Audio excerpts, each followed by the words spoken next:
Hello everyone. So students, last time हमने start किया था मेंडलीव्स पीरियोडिक लॉ। डोबिनर्स की क्लासिफिकेशन के बाद, न्यूलैंड्स की क्लासिफिकेशन के बाद जो नेक्स्ट केमिस्ट था जिसने एलिमेंट्स को क्लासीफाई करा था वो मेंडलीव था। मेंडलीव ने भी अपना एक पीरियोडिक लॉ दिया था जिसके अकॉर्डिंग क्या है, जब हम एलिमेंट्स को उनके इंक्रीजिंग एटॉमिक मासिस या वेट के ऊपर अरेंज करेंगे तो जो सिमिलर प्रॉपर्टीज़ वाले जो एलिमेंट्स होंगे वो एक ही ग्रुप में आ जाएंगे, एक ही वर्टिकल कॉलम में आ जाएंगे, जिनको हम ग्रुप्स बोल रहे हैं। आज हम पढ़ेंगे some important contribution of the Mendeleev periodic table. इसी क्लासिफिकेशन के बेसिस में उसने एलिमेंट्स को एक टेबलर फॉर्म में, टेबल की फॉर्म में अरेंज करा था, जिसको हम पीरियोडिक टेबल बोल रहे हैं। इम्पॉर्टेंट कंट्रीब्यूशन क्या है मंडलीव के पीरियोडिक टेबल की। मंडलीव का जो पीरियोडिक टेबल है वो केमिस्ट्री के डेवलपमेंट में एक ग्रेटेस्ट अचीवमेंट है। और कुछ जो इसके इंपॉर्टेंट कंट्रीब्यूशन है पीरियोडिक टेबल के वो क्या है। फर्स्ट है systematic study of elements. Elements की सिस्टमेटिक स्टडी जो है वो हम कर सकते हैं। तो जो मेंडलीव का पीरियोडिक टेबल है वो उसने क्या किया है, सिंप्लीफाइड कर दिया study of chemistry of elements. Mendeleev ने जो एलिमेंट्स को क्लासीफाई किया है उसने एलिमेंट्स की केमिस्ट्री की स्टडी को क्या कर दिया है, सिंप्लीफाइड कर दिया है, आसान कर दिया है। Knowing the properties of one element in a group, the properties of other element in a group can be guessed. अगर हमें एक ग्रुप में सिमिलर प्रॉपर्टीज वाले एलिमेंट एक ग्रुप में अरेंज करे होंगे वर्टिकल कॉलम में, अगर हमें एक एलिमेंट की प्रॉपर्टीज का पता होगा तो हम क्या कर सकते हैं, नेक्स्ट जो एलिमेंट्स है उनकी प्रॉपर्टी जो है वो गेस कर सकते हैं। Thus, it become very useful in studying and remembering the properties of large number of elements. जिसकी वजह से क्या होगा, लार्ज नंबर ऑफ एलिमेंट्स की प्रॉपर्टी जो है वो हमें याद करना, उनको स्टडी करना वो क्या हो जाएगा, आसान हो जाएगा। ये है इसकी फर्स्ट जो contribution, systematic study of elements. Next है correction of atomic masses. Mendeleev का जो पीरियोडिक टेबल है उसने हेल्प करी है एटॉमिक मासिस कुछ एलिमेंट्स के करेक्ट करने की, उनकी पीरियोडिक टेबल में उनकी पोजीशन देख के। जो पहले जो है उनको एटॉमिक मास जो है वो गलत था, तो जब मेंडलीव ने एलिमेंट्स को अरेंज किया तो उसने एटॉमिक मास को क्या कर दिया, करेक्ट कर दिया। किस बेसिस पे देख के कि पीरियोडिक टेबल में उसकी पोजीशन क्या है, पोजीशन को देख के। For example atomic mass beryllium का पहले कितना करेक्ट किया गया 13.5 से 9 में। पहले इसका जो एटॉमिक मास था वो 13.5 माना जाता था, लेकिन करेक्ट करके अब इसका एटॉमिक मास कितना माना जाता है, 9। सिमिलरली इस पीरियोडिक टेबल की हेल्प से एटॉमिक मास इस इंडियम, गोल्ड, प्लेटिनम, इन सभी एलिमेंट्स का भी क्या किया गया, सही किया गया। तो ये थी इसकी second achievement, correction of atomic masses. Next है prediction of new elements. Prediction of new elements, new elements की प्रेडिक्शन कैसे करी इसने। जब मेंडलीव ने एलिमेंट्स को क्लासीफाई किया था, खाली 56 एलिमेंट्स जो थे वो डिस्कवर हो रखे थे, और ये बोला कि जो एलिमेंट्स हैं वो सिमिलर प्रॉपर्टीज़ वाले जो एलिमेंट्स हैं वो एक सेम वर्टिकल कॉलम में आए, सेम ग्रुप में आए। तो मेंडलीव ने यही क्लासिफिकेशन दी थी कि जब हम इंक्रीजिंग एटॉमिक मासिस में अरेंज करेंगे एक पीरियड में, तो सिमिलर केमिकल प्रॉपर्टीज वाले एलिमेंट्स जो है वो एक ग्रुप में आ जाएंगे, वर्टिकल कॉलम में आ जाएंगे। मेंडलीव के पीरियोडिक, जब मेंडलीव ने अपना पीरियोडिक लॉ दिया था तो उस टाइम 56 एलिमेंट्स सिर्फ डिस्कवर हुए थे। इसने ये बोला कि आगे चल के कोई प्रॉब्लम ना हो, तो उसने क्या किया कि सिमिलर केमिकल प्रॉपर्टीज़ वाले जो आगे एलिमेंट्स फर्दर डिस्कवर होंगे उनके लिए उसने अपने पीरियोडिक टेबल में कुछ गैप्स जो हैं वो छोड़ दिए। ये जो गैप्स हैं ये उसने उन एलिमेंट्स के लिए छोड़े जो उस टाइम डिस्कवर ही नहीं हो रखे थे। ये जो गैप्स हैं उसने उन एलिमेंट्स के लिए छोड़े वर्टिकल कॉलम में, ताकि क्या हो जाए, एलिमेंट्स जो हैं जो अगर फर्दर बाद में डिस्कवर होंगे तो उसने पहले ही प्रेडिक्ट कर दिया कि एलिमेंट्स ये जो बाद में आएंगे इनके लिए गैप छोड़ दिए उसने, कि इनकी जब ये फर्दर आगे डिस्कवर होंगे तो इनकी जो केमिकल प्रॉपर्टीज है या प्रॉपर्टीज़ जो हैं वो ऐसे होंगी, तो इस जगह पे आएंगे, तो इसलिए उसने गैप छोड़ दिए थे। मेंडलीव ने ये सोचा कि ये जो एलिमेंट्स जो हैं ये डिस्कवर होंगे बाद में, और उनकी जो प्रिडिक्टेड कर दी उसने प्रॉपर्टीज़, उनकी नेबरिंग प्रॉपर्टी एलिमेंट्स की प्रॉपर्टीज़ को स्टडी करके उसने क्या किया, जो उनके नेबरिंग एलिमेंट्स थे, पड़ोसी एलिमेंट्स थे, साथ वाले जो एलिमेंट्स थे उनकी प्रॉपर्टी स्टडी करके उसने क्या किया कि इन एलिमेंट्स के लिए भी गैप छोड़ दिया। कि उसने बोला कि जब ये एलिमेंट्स आगे डिस्कवर होंगे तो उनकी प्रॉपर्टीज़ जो है वो इन एलिमेंट्स के क्या होंगी, सिमिलर होंगी। The missing elements of Mendeleev periodic table were discovered later on and their properties were found to be very close to those predicted by Mendeleev.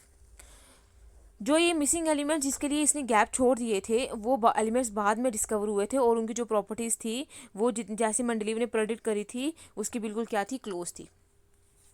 वो जो प्रॉपर्टीज़ थी उसने ये देखा कि उसकी जो प्रॉपर्टीज़ हैं जो मेंडलीव ने प्रेडिक्ट करी हैं जब वो एलिमेंट्स बाद में डिस्कवर हुए बिल्कुल वैसे ही थी।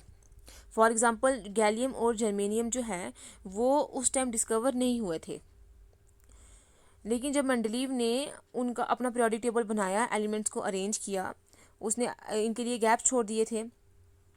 उसने खाली ये प्रोडिक्ट नहीं किया कि ये एलिमेंट एग्जिस्ट करेंगे, बट उसने उनकी प्रॉपर्टीज़ भी क्या कर दी, एस्टिमेट कर दी। उसने खाली ये नहीं सोचा कि ये जो एलिमेंट्स है ये फर्दर आगे डिस्कवर होंगे, उसने ये भी उनकी प्रॉपर्टीज़ भी क्या कर दी, एस्टिमेट कर दी थी। उसने उसके बाद इन एलिमेंट्स का जो नाम है, गैप तो छोड़ दिया लेकिन उसने ऐसे ही एलिमेंट्स का नाम दे दिया, और उन एलिमेंट्स का नाम लिखा एका सिलिकॉन, एल्युमिनियम एंड एका सिलिकॉन। ये जो वर्ड एका है ये संस्कृत वर्ड है, संस्कृत में एका का मतलब होता है नेक्स्ट।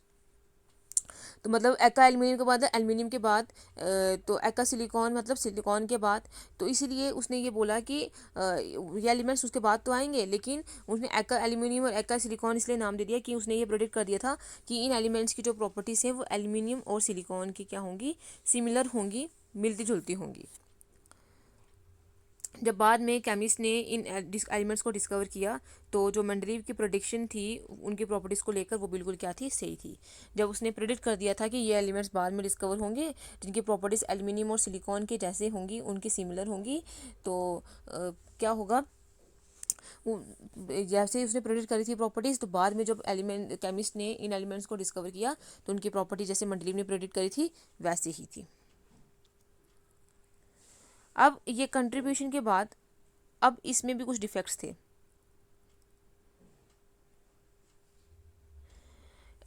इसकी पीरियोडिक टेबल में भी जो उसने पीरियोडिक लॉ दिया था, एलिमेंट्स को अरेंज किया था, इतने सारे कंट्रीब्यूशन होने के बावजूद भी हम इसकी क्लासिफिकेशन मानते भी हैं, लेकिन इसके कुछ डिफेक्ट्स भी थे। वो डिफेक्ट्स क्या थे, इतनी सारी एडवांटेजेस होने के बाद जो मेंडलीव का पीरियोडिक टेबल था उसके कुछ डिफेक्ट्स भी थे। वो डिफेक्ट्स जो हैं वो नीचे दिखाए गए हैं। फर्स्ट है पोजीशन ऑफ हाइड्रोजन।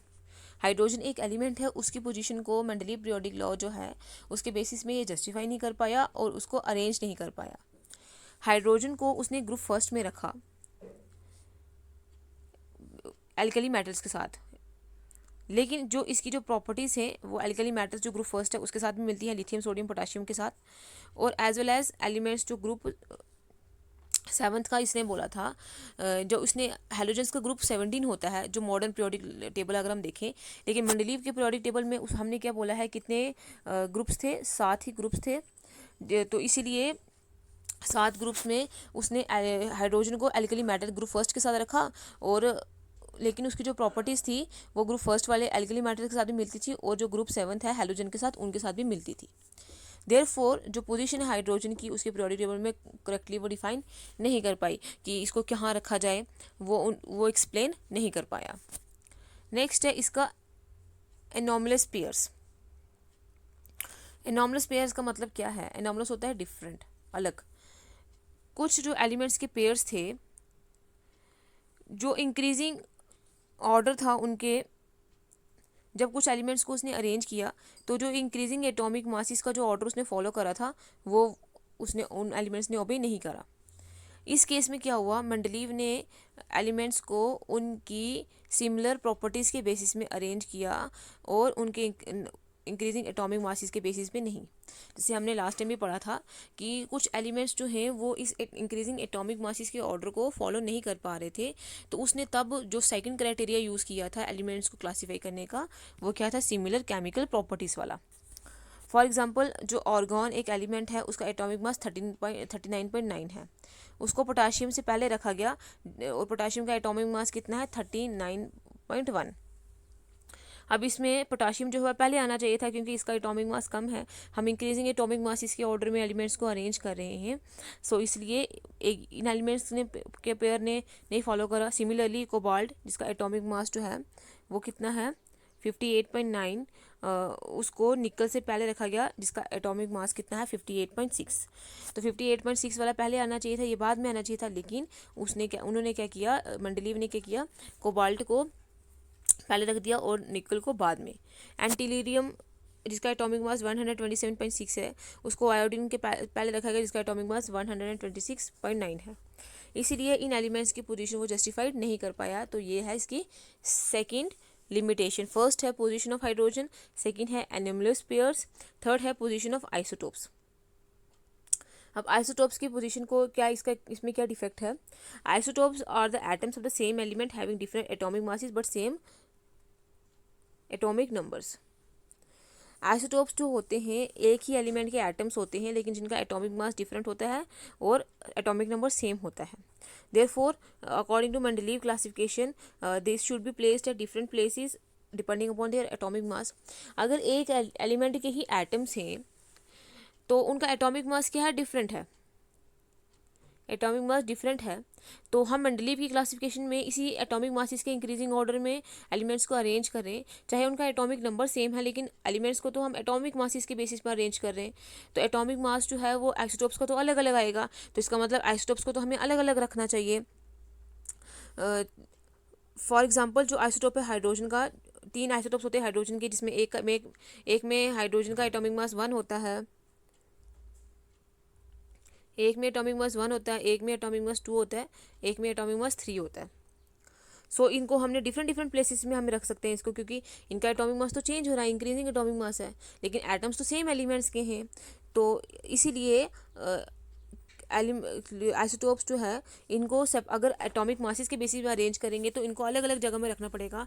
तो इसकी जो सेपरेट प्लेस है आइसोटोप्स की पोजीशन को लेकर वो मेंडलीव एक्सप्लेन नहीं कर पाया।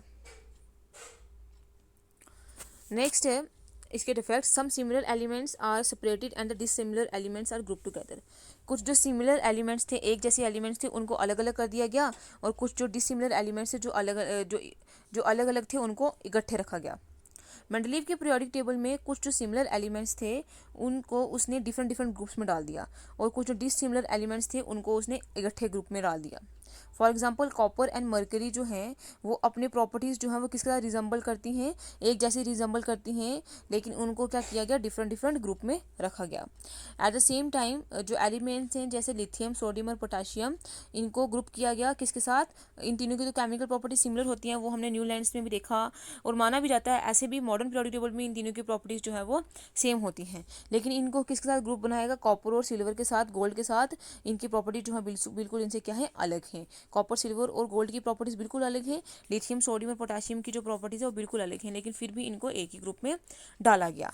तो ये था मेंडलीव का पीरियोडिक लॉ, जो उसने पीरियोडिक टेबल दिया था। ऐसा फर्स्ट केमिस्ट था जिसने पीरियोडिक टेबल दिया था, एलिमेंट्स को टेबलर फॉर्म में अरेंज करा था उनके इंक्रीजिंग एटॉमिक मासेस के बेसिस में, ताकि सिमिलर केमिकल प्रॉपर्टीज़ वाले जो एलिमेंट्स है वो एक वर्टिकल कॉलम में एक ग्रुप में आ जाए।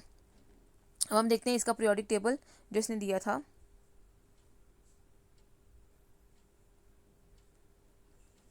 यह है मेंडलीव का पीरियोडिक टेबल। इसने कितने ग्रुप्स बनाए हैं? 8 ग्रुप्स बनाए हैं, 8 वर्टिकल कॉलम्स बनाए ग्रुप्स इसने ये वर्टिकल कॉलम्स जो हैं इसमें अरेंज किया है, ग्रुप्स इसने बनाए हैं। इनके इंक्रीजिंग एटॉमिक मासेस के बेसिस में ये एलिमेंट्स को इसने इंक्रीजिंग एटॉमिक मासेस के बेसिस पर अरेंज करा है, ताकि सिमिलर प्रॉपर्टीज वाले एलिमेंट्स जो एक ग्रुप में आ जाएं वर्टिकल कॉलम में। सो ये है एलिमेंट्स को यहाँ पे उसने अरेंज करा है। गैप्स भी छोड़ दिए थे उसने, ये गैलियम के लिए छोड़ा था, तो ताकि ये बाद में जब फर्दर डिस्कवर होंगे तो वो इधर रख देगा ये। और ये जो है फॉर्मूला ऑफ ऑक्साइड्स के बेसिस कौन सी केमिकल प्रॉपर्टीज़ हैं जिसमें उसने एलिमेंट्स को एक ही ग्रुप में टेबलर फॉर्म में अरेंज करा है, वो है फॉर्मूला ऑफ ऑक्साइड्स और फॉर्मूला ऑफ हाइड्राइड्स। ये कुछ ग्रुप का दिया हुआ। इस ग्रुप का जो फॉर्मूला है वो आर ऑक्साइड्स, आर फार्मूले वाला और आर फार्मूले वाला हाइड्राइड बनाता है। इसमें R2O और RH वाला ऑक्साइड और हाइड्राइड बनाता है। इसमें RO और RH3 में, और इसमें R2O3 और RH3 वाले जो फार्मूले के ऑक्साइड्स और हाइड्राइड्स बनाते हैं। इसमें RO2 और RH4 वाले, इसमें R2O5 RH3 वाले, इसमें RO3 और RH2 वाले बनाते हैं। इसमें R2O7 और RH वाले, और इसमें RO4 वाले। तो ये है इसका पीरियोडिक टेबल, जिसमें उसने एलिमेंट्स को एक टेबलर फॉर्म में अरेंज करा है उनके इंक्रीजिंग एटॉमिक मासेस के ऑर्डर में। ये है इंक्रीजिंग एटॉमिक मासेस का ऑर्डर।